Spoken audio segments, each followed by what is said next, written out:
탈모약에 대한 장점이 되게 많았습니다. 그런데 이제 여성의 경우에는 또 굉장히 중요한 포인트죠. 많이 먹어야 된다.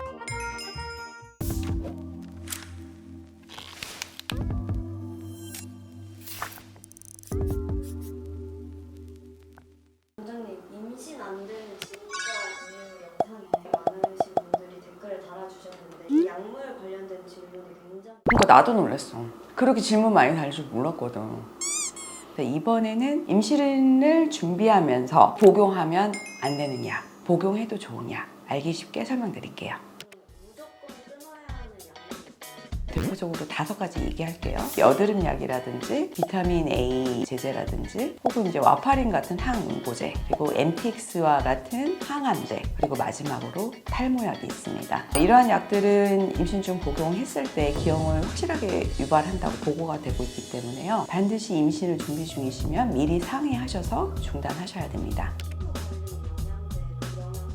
대표적인 거로는 비타민 A와 관련된 특히 레티놀 제품이 유명하죠. 레티놀은 아무래도 콜라겐 형성을 촉진시켜서 항노화라든지 피 트러블 이런 데 효과가 있기 때문에 많이 사용을 하는 제품이거든요. 또 한 가지 요즘에 또 핫한 게 비오틴이 있습니다. 비오틴은 사실 부족하게 되면 뭐 얼굴이 붉어진다든지 피 트러블이 생기기도 하고 손톱, 발톱이 조금 잘 부러지고 모발이 가늘어지면서 부스스해지는데요. 비오틴을 복용하면 이러한 증상들이 개선이 되기 때문에 피부가 좋아지네, 모발이 좋아지네 이런 느낌을 받으실 수가 있거든요. 하지만 실상에서 사실 복용한 복용량은 굉장히 적습니다. 한 30 마이크로그램만 있으면 되는데요. 요즘에 이제 고용량의 비오틴이 유행을 하면서 5,000에서 10,000 마이크로그램까지 복용하는 추세거든요. 근데 이게 왜 문제냐? 우리가 보통은 임신 중에 이제 호르몬 검사라든지 이런 거를 많이 하게 되는데요. 이 호르몬 검사를 측정을 할 때 비오틴과 결합하는 시스템으로 저희가 검사를 하게 됩니다. 그렇기 때문에 너무 고용량의 비오틴을 복용을 하게 되면 이 호르몬 결과에 약간 간섭 현상을 유발을 할 수가 있습니다.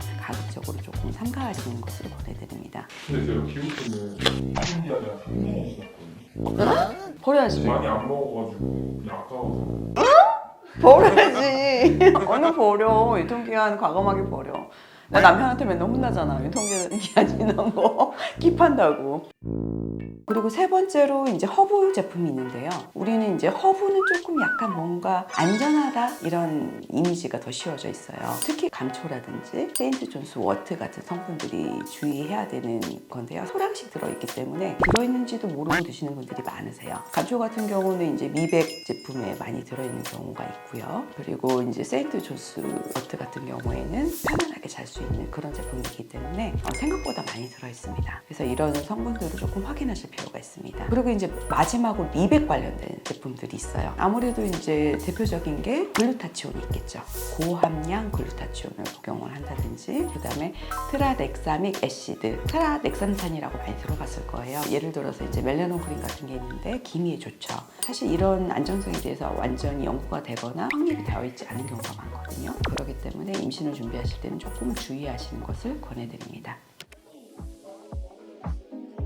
우리가 흔히 먹는 아세타미노펜 같은 경우는 저도 임신한 분들한테 많이 처방을 하는데요. 사실 이제 고열이 있거나 엄마가 너무 아프거나 하면 배 안에 있는 태아한테 좋지 않습니다. 그렇기 때문에 아세타미노펜 같은 경우에는 저희가 처방을 많이 하고 있고요. 이부프로펜이나 나프록센 같은 엔세이드의 경우에는 프로스타글랜딘이라고 하는 성분을 좀 억제를 해요. 그렇기 때문에 임신 초기에 약간 착상을 방해를 하거든요. 약간 유산이 증가된다는 보고가 있기도 하고, 그리고 20주 이후에는 약간 이제 태아의 신장 기능에 약간 영향을 줘서 양수를 감소를 시켜요. 그렇기 때문에 임신 중에 복용하는 거를 권해드리진 않습니다. 그리고 이제 뭐 근위안제 같은 경우에는 일부 성분이 중추 신경계를 안정시키는 역할을 하기 때문에 아무래도 이런 약을 복용을 할 때에는 담당 주치의와 산부인과 선생님과 상의를 하고 복용하시는 것을 권해드립니다. 또 굉장히 중요한 포인트죠. 절대로 혼자 결정하면 안 됩니다. 의무로 중단하시는 게 가장 더 문제거든요. 그 증상 조절이 안 되기 때문에 오히려 뭐 산후우울증이 심해진다든지 다른 문제가 발생되시는 경우가 많아요. 물론 이제 정신과 약물 중에서 뭐 발프로익 애시드라든지 리튬, 카바마제핀 같은 경우에는 복용을 안 하시는 게 좋거든요. 하지만 이 이외의 약물은 사실 증상 조절을 위해서 계속 약을 유지를 하는 경우도 있고, 그리고 약을 용량을 좀 줄이는 경우도 있고, 꼭 바꿔야 되는 약물이 있고, 이렇기 때문에 이거는 혼자 결정할 수가 없어요. 그렇기 때문에 담당 선생님과 담당 산부인과 선생님과 상의를 충분히 하시고 결정하시는 것을 권해드립니다.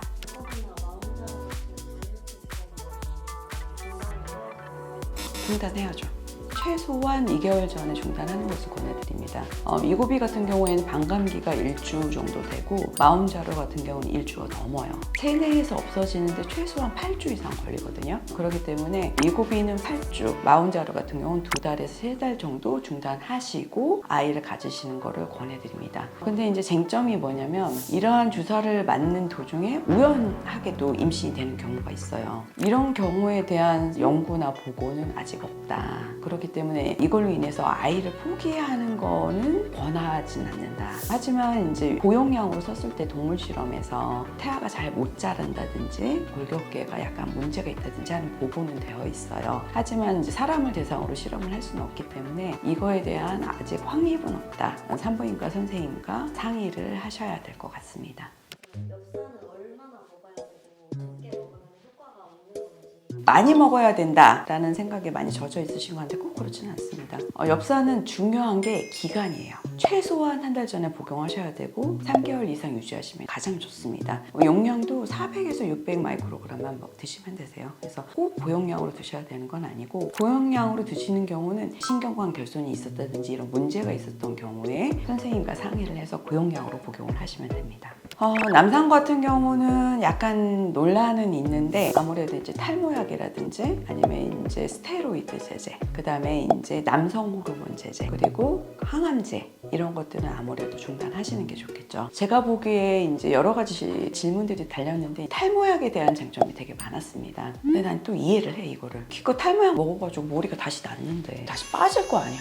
근데 그것도 스트레스인데 탈모약 먹으면 애기한테 문제가 있을까봐 이런 걱정도 사실 되잖아요. 그런데 이제 여성의 경우에는 탈모약은 확실히 드시면 안 돼요. 왜냐면 탈모약이 남아의 경우에 문제를 일으킨다고 보고가 돼 있어요. 그렇기 때문에 여성이 탈모약을 먹는 경우에는 중단이 확실하신 거고요. 남성의 경우에는 굳이 중단하실 필요는 없어요. 왜냐면 남성이 복용을 한다고 해서 태아가 기형이 된다든지 임신을 막는다든지 이런 보고는 없어요. 그런데 일부 논문에서 우리가 탈모약을 먹게 되면 정자 수를 감소시킨다든지 정자의 운동성을 감소시킨다는 보고는 돼 있단 말이에요. 근데 내가 지금 적극적으로 얘를 갖고 싶어.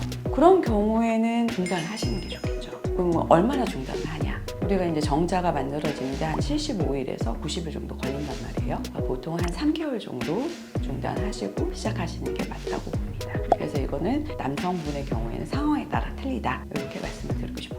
임신 중 미중 약물은 무조건 끊어야 되는 약물과 조절 가능한 약으로 나뉩니다. 하지만 가장 중요한 것은 혼자 결정하지 않는 것입니다. 병원에 언제든지 내원하셔서 상의하세요. 구독, 좋아요 눌러주세요. 궁금하신 점 있으면 언제든 댓글 달아주세요.